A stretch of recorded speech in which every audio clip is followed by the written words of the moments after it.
சவுக்கு சங்கர் மீது பாய்ந்த குண்டாஸ்.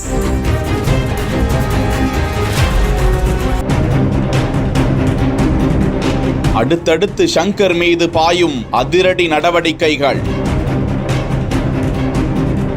காவல்துறை அதிகாரிகள் பெண் காவலர்கள் குறித்து அவதூறாக பேசியதாக அவர் மீது தொடரப்பட்ட வழக்கில் கோவை சைபர் கிரைம் காவல்துறையினரால் கடந்த 4ஆம் தேதி சவுக்கு சங்கர் கைது செய்யப்பட்டிருந்தார். இதற்கிடையே விபத்து, சிகிச்சை, விசாரணை, அதன் பிறகு நீதிமன்றத்தில் ஆஜர்படுத்தப்பட்ட அவர் கோவை மத்திய சிறையில் அடைக்கப்பட்டார். அதனைத் தொடர்ந்து சவுக்கு சங்கர் மீது கஞ்சா வைத்திருந்ததாக தேனி பழனி செட்டிப்பட்டி காவல்துறையினர் வழக்கு பதிந்தனர். தொடர்ந்து திருச்சி, சென்னை உள்ளிட்ட பல்வேறு இடங்களிலும் அவர் மீது வழக்குகள் தொடரப்பட்டு கொண்டே இருக்கின்றன.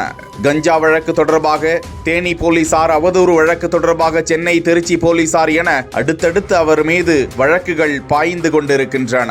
இந்த நிலையில் விசாரணைக்கு ஆஜர்படுத்தப்பட்ட சவுக்கு சங்கரை நேற்று முன்தினம் சென்னைக்கு அழைத்து வந்து நீதிமன்றத்தில் ஆஜர்படுத்தப்பட்ட பின்னர் கோவைக்கு அழைத்து செல்லப்பட்டு மத்திய சிறையில் அவர் அடைக்கப்பட்டிருந்த நிலையில் சவுக்கு சங்கர் மீது தற்போது குண்டாஸ் பாய்ந்திருக்கிறது. அதற்கான ஆவணங்களை சென்னை காவல்துறை கோவை சிறை அதிகாரிகளிடம் ஒப்படைத்துள்ள நிலையில் குண்டாஸை உடைக்க முடியுமா என்பது குறித்து அவரது வழக்கறிஞர்கள் ஆலோசித்து வருவது குறிப்பிடத்தக்கது.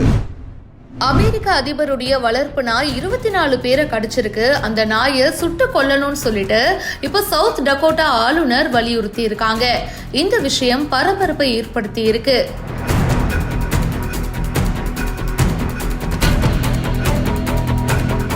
அமெரிக்க அதிபர் ஜோ பைடனுடைய வளர்ப்பு நாய் பார்த்தீங்கன்னா 24 பேரை கடிச்சிருக்குங்க. இந்த விஷயம் ஆரம்பத்துல இருந்தே சோஷியல் மீடியாக்கள்ல வைரலாக தான் பரவிட்டு இருந்தது. அது ஒவ்வொருத்தவங்களையா கடிக்கும் போது பார்த்தீங்கன்னா நியூஸ் பயங்கரமா ஸ்ப்ரெட் ஆக ஆரம்பிச்சுது. அண்ட் இப்போ வரைக்கும் 24 பேரை கடிச்சிருக்கு. அமெரிக்க உளவுத்துறை அதிகாரிகள் 24 பேரை இந்த நாய் கடிச்சிருக்கு. ஸோ இதை உடனடியாக சுட்டு கொல்லணும் அப்படின்னு சவுத் டகோட்டா ஆளுநர் வலியுறுத்தி இருக்காங்க.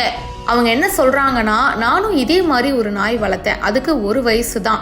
அதுவும் மற்றவங்களை போய் கடிச்சிடுச்சு. மற்றவங்களை கடிச்சதும் என்னால் சும்மா இருக்க முடியல. அதை நான் சுட்டு கொன்னுட்டேன். ஸோ அதே மாதிரி இந்த நாயும் பார்த்தீங்கன்னா இப்போ வரைக்கும் 24 பேரை கடிச்சிருக்கு.